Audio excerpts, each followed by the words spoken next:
Hello everybody, this is Dr. Jyoti Bandi, your IVF specialist, and today I'm going to discuss everything about PCOS because this is PCOS Awareness Month, September 2024. So one thing that I want to discuss today is that are there any potential risk or side effects when a PCOS woman undergoes IVF?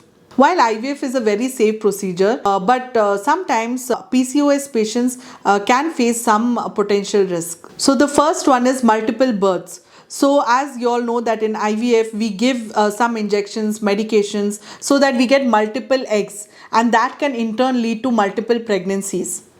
So second one is ovarian hyperstimulation syndrome, that we say OHSS. So as you all again know that in IVF we need many eggs as compared to one or two eggs in a natural cycle or in IUI cycle.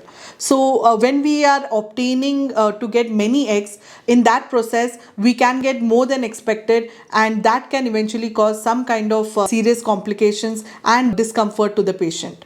And the third factor could be emotional stress, because IVF is a journey, or fertility rather, it itself is a journey. So all PCOS women, they would have undergone many treatments starting from ovulation induction, and then they would have gone multiple cycles of IUI, and eventually they're coming to IVF. So it can be an emotional burden because it is a very long journey. So these are some things that are some potential risk that PCOS women can undergo with IVF, but nowadays we have many solutions for this, and also we use the right protocols, we use the right steps so that the women does not enter into that danger zone. And also we always have to weigh the risk and the benefits and then do these treatments for our PCOS women.